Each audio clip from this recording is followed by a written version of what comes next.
As has been already mentioned, we're beginning a new series.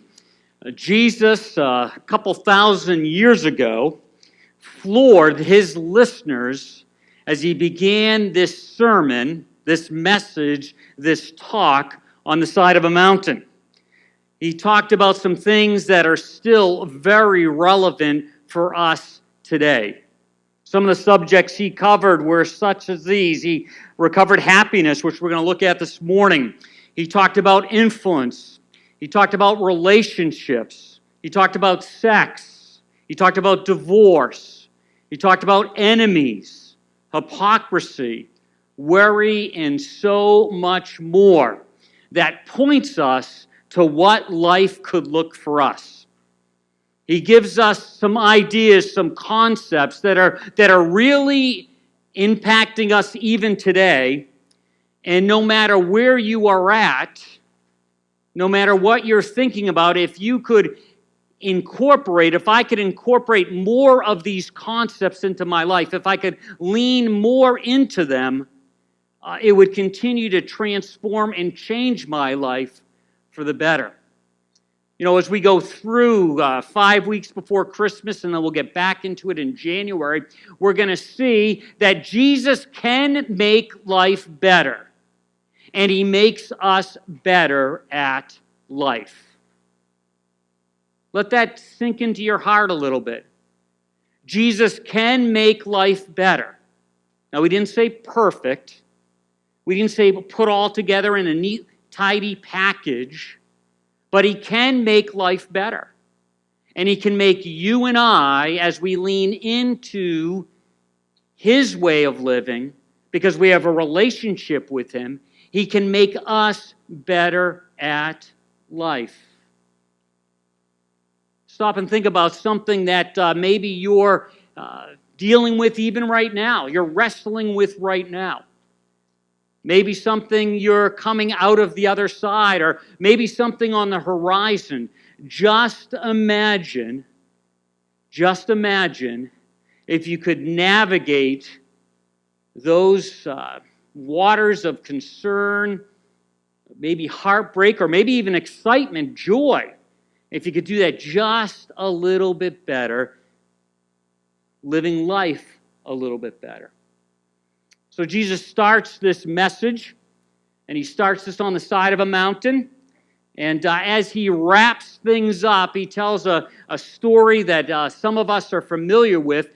And as he wraps that up, this is what he says. And these words are about the whole message he just gave, the whole Sermon on the Mount, the whole talk on the Mount. He says this: "These words I speak to you are not incidental additions to your life. They're not homeowner improvements to your standard of living. They are foundational words, words to build a life on. For if you work these words into your life, you are like a smart carpenter who built his house on a solid rock." So these just aren't fancy words for Bible studies, for Trivial Pursuit. They're just not words that help you live a little bit better. They're words that can change our lives. And I don't know about you, but I still have some changing, I still have some growing to do. So when I read that, when I hear Jesus saying that, I say, I need that. I need that a part of me. I need that to continue to be a process in my life. Now, as I said earlier, we're going to be looking at Matthew, and basically it's Matthew 5 through 7. We're not going to be covering that, obviously, all right now. We're just going to look at a few verses today. If you want, you can follow along in one of the rack Bibles as we use the NIV. That's page 677. If you don't have your own personal copy of a Bible, please feel free to take that as a gift from Seneca Community Church. We want you to have that. Also, we strongly encourage the YouVersion, which is an electronic app that gives you the Bible, and you can put that right on your phone or your iPad or wherever, and you can have it anywhere you go. And just really a valuable tool. So we'll be beginning in verse 1. You can kind of hold your finger there as we go along. So Matthew 5, verse 1, page 6 77. We see this starting to unfold. Now, when Jesus saw the crowds, he went up on a mountainside and sat down. Now, this is significant. There's going to be his inner circle disciples are with him, but then there's other people around the edge. And where he was speaking, if the wind was blowing the right way, you didn't need an amplifier system. The wind would take your voice, and they would be able to hear. So he's sitting down, getting ready to share these things, and he's really sharing them with his inner circle. That might have been 12, might have been a little bit more, but then there's a multitude, there's a crowd around him, and they're kind of like eavesdropping in on what he's having to say. And because of the location, because of the environment, he's able to speak it, and they're able to be able to hear. So he sits down, and his disciples came to him, and he begins to teach them. And he begins to unfold all of this. Now, I'm going to stop right here and talk a little bit about speeches, famous speeches. When you think of some of the famous, life-changing speeches you've either heard of or heard, what do you think of? What would be the top 10 speeches, presentations, declarations, whatever? What would be some of those things you think about? Okay, Martin Luther King, Gettysburg Address. What else? Declaration of Independence. President Kennedy, announces the space race and all of that. What else? Pardon? Message from the moon. Churchill, never give up. 9/11 speech. When President Reagan was in Berlin and said, Mr. Gorbachev, tear down this wall, right? You have all these speeches. Someone already mentioned the Gettysburg Address, less than 300 miles from here. You may not realize this. I didn't realize this, but that actual speech that President Lincoln gave was not the keynote address there. There was actually a gentleman I'd never heard of, Edward Everett, who was a master orator. And he was there, and he gave this 2-hour speech, and everybody couldn't wait to hear him. He had memorized it and spoke for 2 hours. And then at the tail end, Abraham Lincoln had written some things down on a piece of paper, and he gets up and speaks. He was so quick that there's not even any real pictures of him. This is thought to be Abraham Lincoln at the Gettysburg Address. There are no pictures of him because he was up and down, in minutes. Let's see, it was 272 words, 10 sentences. And we still remember it today. We go to events, and we have this in our mind, but this is not a photograph. We have this kind of scene in our mind, but it was so quick, and it still continues to impact us today. Memorial Day celebrations, they always read that. If you're up in the Waterloo when they're celebrating it, you actually see Abraham Lincoln. It's amazing. And he's walking around. Something that was not supposed to be this grand speech, this holding on to for years and years and years, has become one. Now, when I think of speeches like this, I also think of movies, of course. And I think of some speeches that kind of just grab the attender's attention. Of course, when I was thinking about this and looking online, this one came into play. I am William Wallace, and I see a whole army of my countrymen here in defiance of tyranny. You've come to fight as free men. And free men you are. What will you do without freedom? Will you fight? And they fought. And they fought. A speech that captured the hearts of an army. And I looked up, and a lot of what was projected there, he actually said on that battlefield. Not all of it, not the same way, but he did say that. Then I think back to the middle 90s, and this movie caught my eye. not from tyranny, oppression, or persecution, but from annihilation. We're fighting for our right to live, to exist. And should we win the day, the 4th of July will no longer be known as an American holiday, but as the day when the world declared in one voice, "We will not go quietly into the night." Gives me a little tear in my eye. And some of you know the rest of the story. Those of you who don't know, shame on you. Will Smith saves the planet again. He does it. It's amazing. So that happens. But, there are speeches, there are make-believe speeches, there are real speeches, and they capture our hearts. They make us think. And the Sermon on the Mount, if we walk through, I could give you little one-liners, and you would recognize those. Even if you didn't grow up in an environment where you had heard about the Sermon on the Mount, you'd heard about Jesus, you'd still recognize, like turn the other cheek. You know that. Judge not lest thee be judged. You know those things. Because that speech that Jesus gave, that talk that Jesus gave, changed the world, and it continues to change the world as you and I lean in, as you and I actually integrate those concepts into our life. When Jesus' message on the mountain was all over, this is the response. When Jesus concluded his address, the crowd burst into applause. They had never heard teaching like this. It was apparent that he was living everything he was saying, quite a contrast to their religion teachers.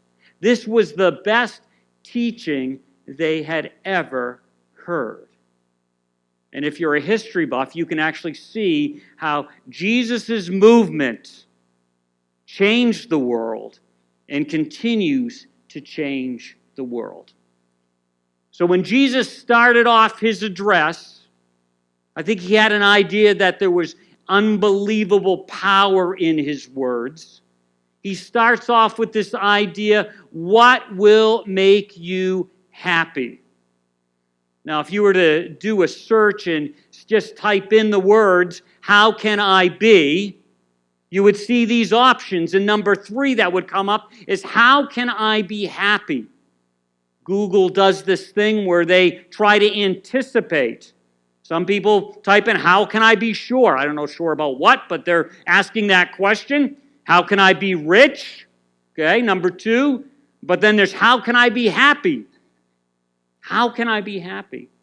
And Jesus addresses this, and this idea of happiness is in a sense timeless. People 2,000 years ago, it caught their attention. They wanted to know what makes a person, what makes people truly happy. How does that work? And the beginning of these statements start off with this word called be blessed or blessed. And to be blessed or to be blessed is to set up to receive and experience God's mercy and favor, to have your world enlarged. And a lot of us have to come to the first obstacle to this idea, is that some of us think that to lean into what Jesus has to say actually limits life. But it's exactly the opposite.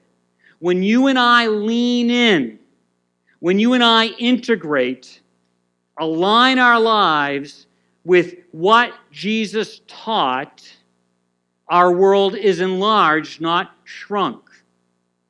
It's so much more than a list of do's and don'ts.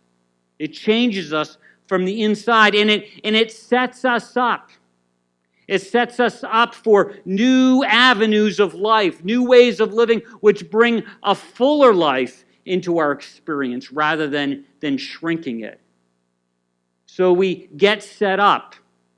The first time I can remember actually hearing this word set up and actually thinking about it, it was when I was in junior high. And, I was always tall going through elementary school. I slowed down when I got into high school, but I was always tall. And a part of being tall meant that my coordination wasn't so good. So when it came to some sports and some activities, I really wasn't good. But it was in 7th grade that I discovered my height had an advantage when I played volleyball in gym. And all of a sudden I heard this concept, set me up. And I'd get on the net, right in the net, and they would set me up. The ball wouldn't go just right over the net when it was received. They would juke it around, and all of a sudden it end up in my location, and I'd go up, and I could actually slam it, spike it on the other side. And all the time then, from then on, I heard this, I'd always go, set me up, because I wanted to be set up so I could score, so I could, ram that ball down someone's throat on the other side. I wanted to be set up. As we go through these areas of be blessed, they're designed to set us up for a larger experience. Doesn't mean a perfect experience. It doesn't mean all your problems go away, but it enlarges life rather than shrinks it. We get to experience God's mercy, God's grace, God's favor in our lives. And it's not because we're earning it by doing these things. It's because there are some common sense things. If we navigate this way, life just goes smoother. And Jesus wants to set us up to the best life possible for wherever we're at in life. Back way in the Older Testament, there was an individual who cried out this prayer, make me happy, set me up. Some of you may be familiar with this. There was a book written on it called The Prayer of Jabez.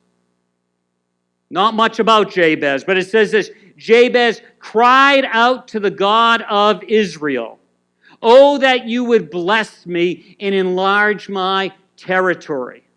Let your hand be with me and keep me from harm so that I will be free from pain. And the surprise is, and God granted his request. This idea of being set up.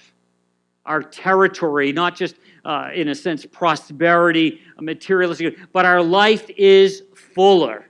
We want God to set us up and enlarge our territory.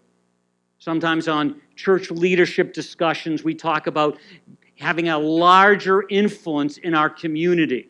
We want to be set up for a larger influence, not so that there's some notoriety there, but more so that we can be involved in more people's lives. So we pray, Lord, enlarge our influence, enlarge our territory, so we have more opportunities to point people to you. Now, what's amazing in this message, in this talk, is that at first glance, what Jesus presents as these blessings, or to be set up, seem to be negative. They seem to take life away. They seem to be like, no, I wouldn't want that. But as we walk through them, we're going to actually see that it's, in a sense, almost upside down. That when you and I engage in these concepts, when they are a part of who we are, as they grow as a part of you, it actually enlarges our influences. It makes us happy. We will say we are blessed. This Sunday, we're just going to cover the first 4. And the first one, as many of us are familiar with, beginning in verse 3 there, is poor in spirit. Jesus has all these people sitting around. He's giving this great sermon, and it starts off with poor in spirit. Blessed are the poor in spirit, for theirs is the kingdom of heaven. First of all, we go, what even does that mean, the kingdom of heaven? It means that you and I get to live as kingdom dwellers. In a sense, this chapter of life is the beginning of that. And then someday when we meet Jesus face to face, it just continues on. So blessed are the poor in spirit, for theirs is the kingdom of heaven. Now, what does it mean to be poor in spirit? The reality is most of us don't want to be poor in anything. We don't want to be poor in anything. We don't want to, that sounds like we don't have enough resources to do what we want to do. I'm poor in that area. I can't facilitate that activity. Sometimes we want to do something financially and we say, I'm not poor in spirit, I'm poor in finances, so I can't do that. So it sounds like it limits us. But that's not the case.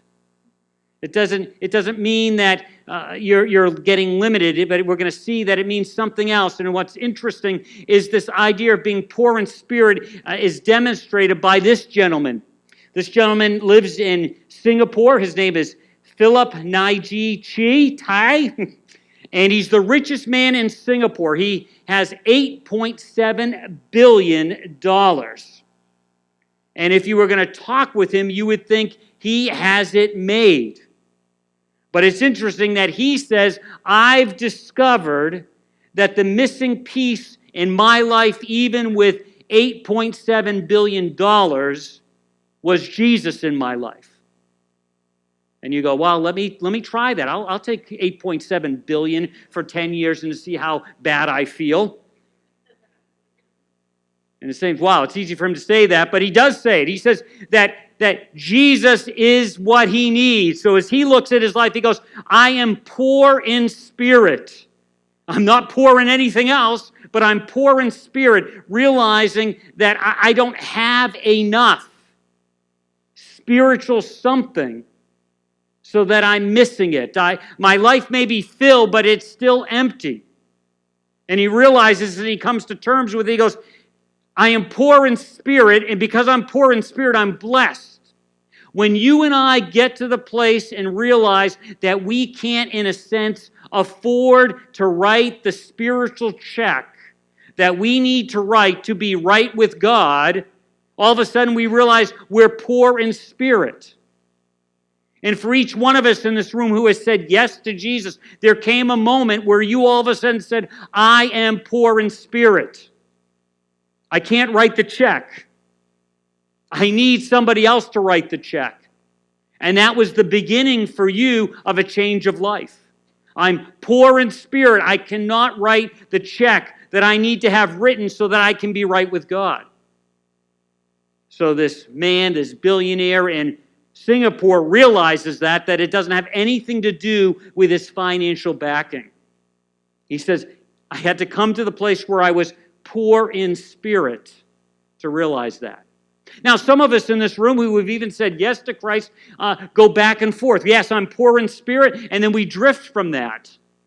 And we think we can, in a sense, write the check for happiness in life. But Jesus is saying you never can write the check.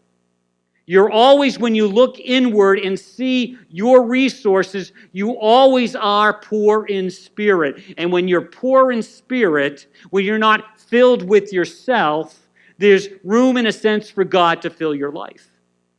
So in a sense, we need to always live in the mindset of not gloom, but we need to live in the mindset of delight that I am poor in spirit, that I cannot write that check. No matter how much now Jesus, after saying yes to him, does change my life, no matter how much better I'm at living, I still can't write that check. And then there might be some in here that have never said yes to Jesus and have never had him write that check. You're still, in a sense, full of stuff. Sometimes we're full of ourselves. Sometimes we're full of our resources. Again, the billionaire says, no, $8.7 billion being filled, that's pretty full, doesn't write that check. And we have to understand that blessed are the poor in spirit, because then they get to be a kingdom liver. Not just in eternity, but here and now. They get to go on that journey, go on that path.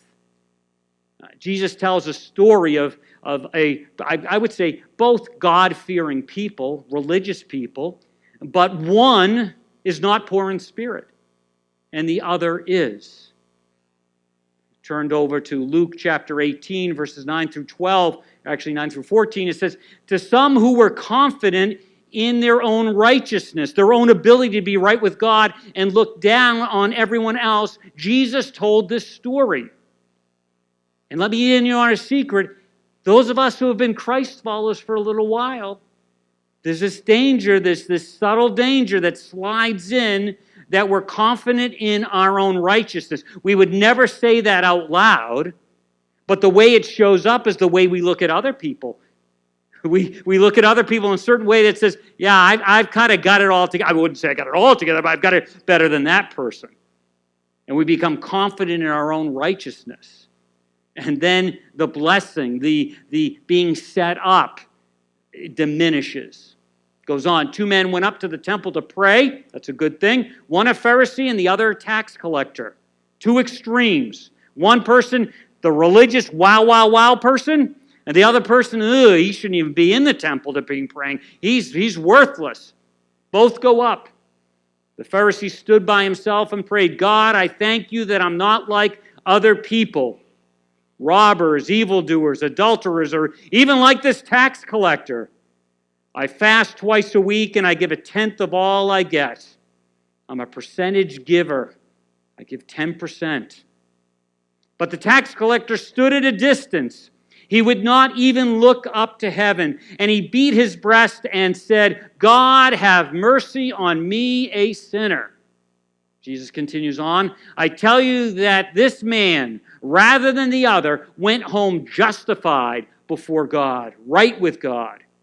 For all those who exalt themselves will be humbled, and those who humble themselves will be exalted. This idea of blessed are the poor in spirit, the tax collector, poor in spirit, the Pharisee who knew all the answers, not poor in spirit. And that doesn't mean you have a downcast composure all the time. It means you might even have a celebratory composure because you are celebrating that you are poor in spirit. You don't have the resources to write the check yourself, and Jesus wrote the check for you, and you're always mindful of that. It's a breath of fresh air when I come across someone who that is in the forefront of their minds, that Jesus wrote the check for them, that they were poor in spirit. And they get to experience that. And there's people that have known the Lord not just a couple weeks, not a couple months, not a couple years, decades, and they're still, in a sense, poor in spirit. I love when I come across somebody like that because sometimes I'm not naturally that way. But when you and I are poor in spirit, we get to live the kingdom life in this chapter. I love the way Eugene Peterson translates this. He says this, you're blessed when you're at the end of your rope. With less of you, there is more of God and His rule. Do you live a life, not where you set yourself up for failure, but do you live a life where you realize that in reality, you're always at the end of your rope? Some of us have false confidence in things in our life.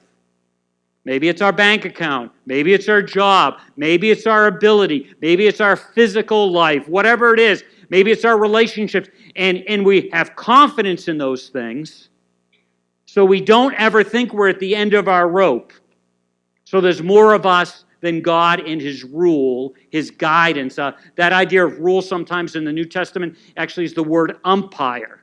That you let God umpire your life, make the calls. He's the referee.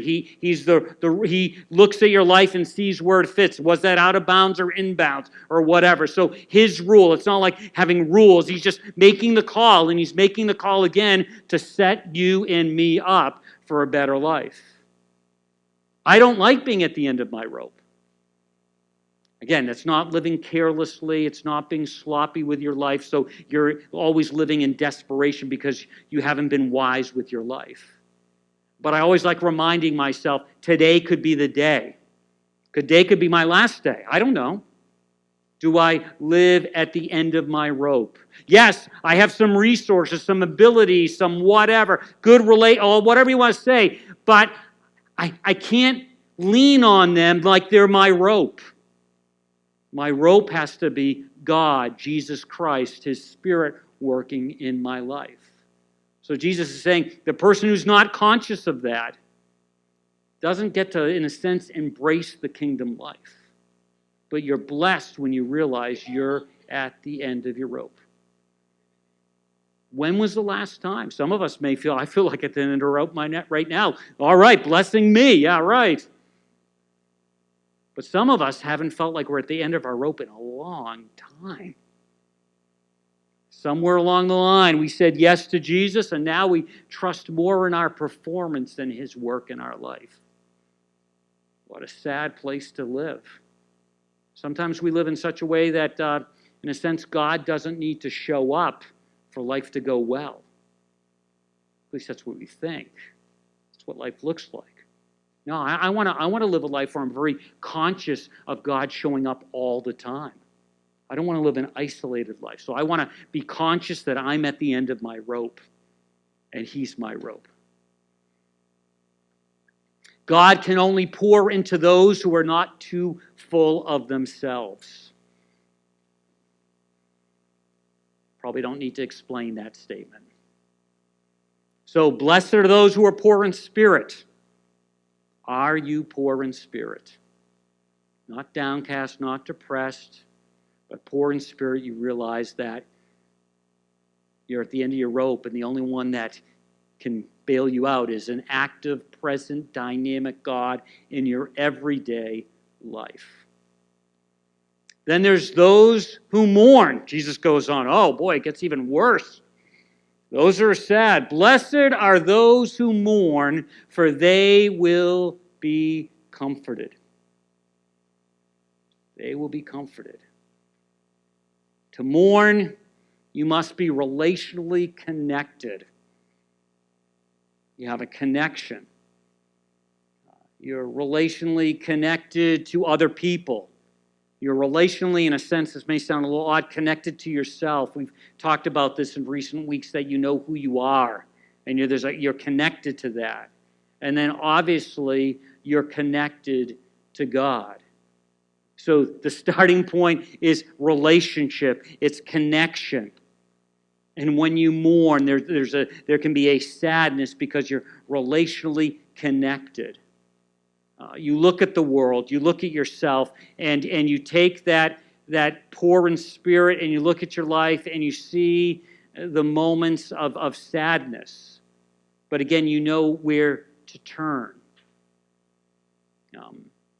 We're not going to take time and look at all of this, but you can do this on your own. In John chapter 11, we have the story of Jesus and him being what seems at first being late to save one of his closest friends. He's late. He doesn't get there in time. The friend dies and has been buried for a couple days. And when Jesus arrives, Jesus wept. Then the Jews said, "See how he loved him." And because of his brokenness, because of his sadness and the broken world and what happened to Lazarus, all of a sudden it gives an opportunity for blessing in his life, because the rest of the story is that he comes back, that God raises him from the dead and shows the power that God has in somebody's life. But that relationship, that mourning, opened the opportunity for that experience. Sometimes the sadness in our life, the heartbreak in our lives, the mourning in our lives, we're never going to say they're fun, but it opens the dimension for us to be comforted by God. And there's some things that only he can comfort in our lives. Doesn't mean you live in isolation, but it means that there's not just people, but there's God that comes alongside you, and you find that his comfort can be sufficient. Can be. And you find that in sadness. Some of the greatest sadnesses in my life have been some of the greatest teaching times where I found the comfort of God. And I would never ask for those opportunities, ask for those moments, ask for those tragedies, but on the other side of those tragedies, I found that God does comfort. And he can. He can. Also, there's this idea of connection when it comes to looking at the greater world. We mourn at the things we see going on in our world. And it causes us to look to God, to heal and care for our heart. Because there's some mornings in our greater world that are just not going away. And there's no good answer. There's no easy answer. There's no, here, the 3 steps, and that will fix that problem. It just kind of seems to hang out there. Yet we can find that we can lean in and find the comfort of God and the blessing. And again, I would never ask for this, but there are times where I found that the comfort of God is sufficient. And if I didn't mourn, I would never have found out or experienced those moments. Also, there's times where I have to mourn in my own brokenness, knowing myself in relationship with that. I am a jerk. I'm a sinner. I can be selfish like the best of them out there. And I have to mourn my proneness to wandering, to sin. Saying yes to Jesus didn't just wipe that dimension out of life. Something I have to live with. And there are regrets from the past. There's some things that I can make motion to kind of maybe fix it a little bit, and there's some things I can't fix. They're just there. So I get to lean in and find out that I can't write the check, and I can't be comforted only through the power of Christ in my life. We share this verse often when we celebrate communion. And David is not a stranger to mourning for many reasons, and including the places where he misstepped in big, significant ways. And this is what David says: count yourself lucky. How happy you must be. You get a fresh start. Your slate's wiped clean. Count yourself lucky. God holds nothing against you, and you're holding nothing back from him. When I kept it all inside, my bones turned to bones turned to powder. My words became day-long groans. The pressure never let up. All the juices of my life dried up. Then I let it all out. I said, I will make a clean breast of my failures to God. Suddenly, the pressure was gone. My guilt dissolved. My sin disappeared. Doesn't mean the consequences, but the heaviness. He was mourning, and now he is comforted. And all of us in this room have had those moments, if we said yes to Christ, where we have been comforted by him. And what a blessing to know I can't fix that, I can't undo that, I weigh heavy about it, I'm mourning over it, but God will forgive me. He'll dissolve my guilt. He won't hold it against me. And I don't know about you, but I sometimes in moments of despair can think of things that I did when I was in high school, maybe even a little more recent than that, and I still feel heavy over it. And then I turn to God and I find the blessing that when I mourn, I'm comforted by him. Doesn't seem like a real good prescription for happiness, but that's what Jesus is teaching. Blessed are those who mourn. There's also this concept called meek. Blessed are the meek, for they will inherit the earth. I don't look at meek being a complimentary characteristic. I don't like meek. I wouldn't, oh, there's Dave, he's very meek. Don't like that. Please don't call me meek. But the idea of meek is so much larger here. It's so much greater. When Jesus talks about being meek, it's something powerful. When Jesus referred to meek in Jesus' day, that meant power under control. You were meek. You had the power to rule the roost, if you will, to be in control. And you were meek. You chose not to exercise that. You had the power to sit in the number one chair, whether that was at work, whether that was at home, whether that was on the athletic field, wherever you are, whether that was in the conversation, you could say things in such a way so you were the one that was number one. But blessed is the person who's meek, who says, I don't have to prove myself. First time as a young adult that I realized this was as a youth pastor, and I loved to play street hockey and floor hockey. I was kind of good, especially against junior high kids. And I would get that little puck, get that little tennis ball, and I'd be down our side, and all of a sudden I realized it was time for a goal, and I could go right around those junior high kids, even the best of them, and boom, I'd get it in. Yeah, Dave's the hero. And all of a sudden one day it dawned on me, wait a minute, I'm here for the kids. I'm not here to, in a sense, increase my value as a street hockey player with junior high kids. What is wrong with that? And I realized I needed to be meek. I needed to keep my power under control. I needed to take the second chair. You see, taking the second place instead of the first place wherever you can. That's not to be beating yourself. It's not to be the doormat. But where you can, you let somebody else shine. You're meek. I love in those, usually they're like a Superman movie, and Clark Kent is Clark Kent, right? And he's doing his thing, and he bumps into some bully, or some bully bumps into him and is kind of handling him. And it's amazing to watch Superman kind of like hold back his power, and the guy doesn't know who he's messing with.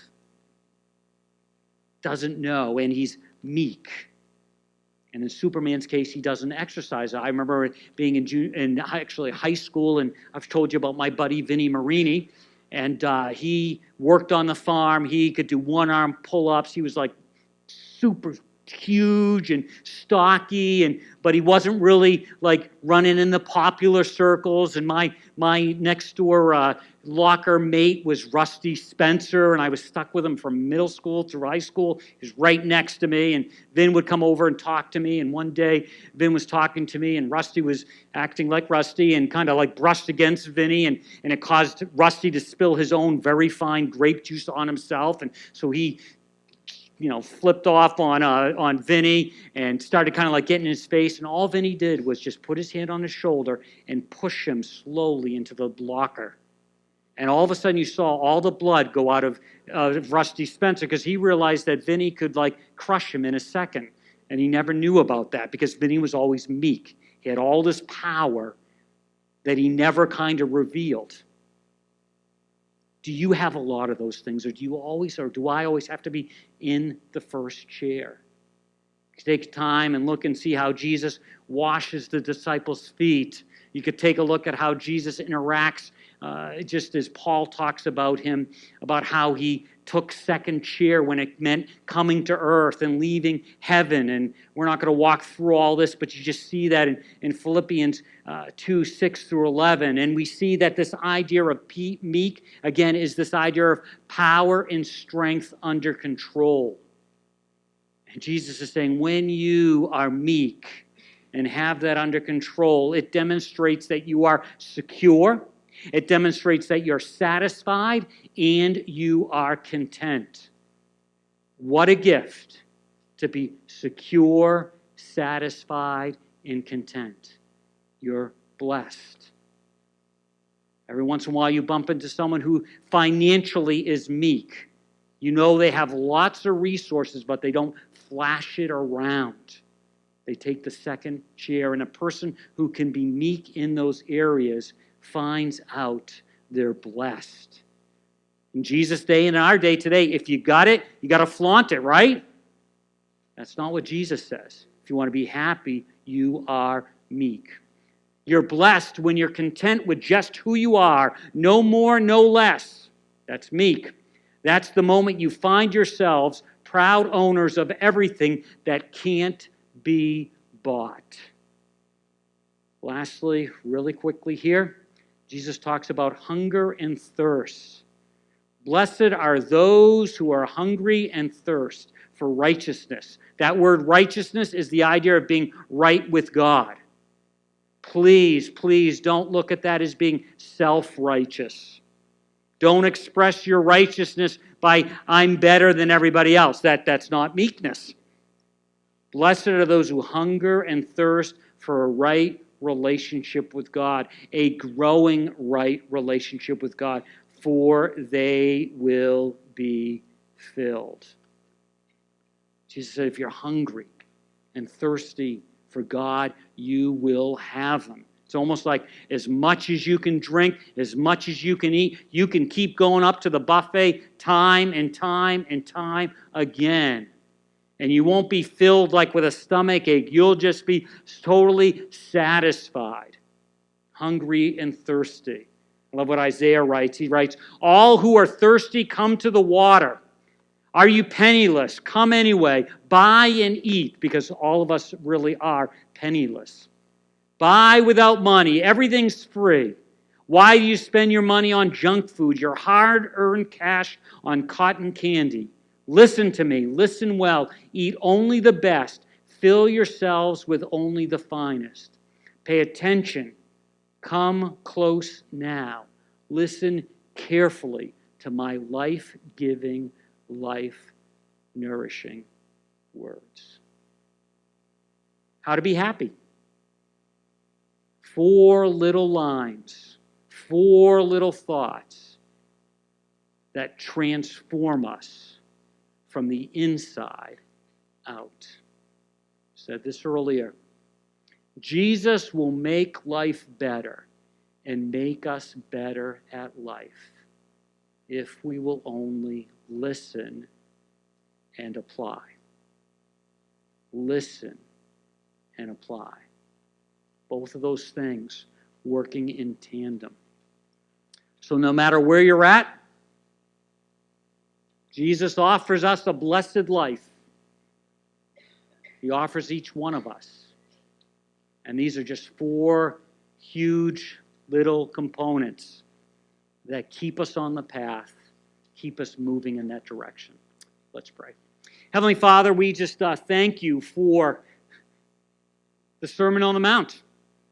We're only a few statements into it, and the ramifications, the possibilities are unfathomable. Our lives can change and continue to grow. We can be blessed. We can know that blessing, not just conceptually, but by experience as we walk with you. Father, if there's someone here this morning that has not said yes to you, has not come to the place where they realize they need to be poor in spirit, we ask in this moment they would see that they can't write that check on their own. And that even in this moment they would reach out to you and say, I'm spiritually bankrupt. I need you. I need you in my life. I thank you that you gave your life for me. You died and rose again. And now I can have a relationship with God. I pray that that person would get to that place. And then, Lord, for the rest of us, that we would continue to lean in, and follow you and enjoy all that life has to offer. We ask this in Jesus' name. Amen.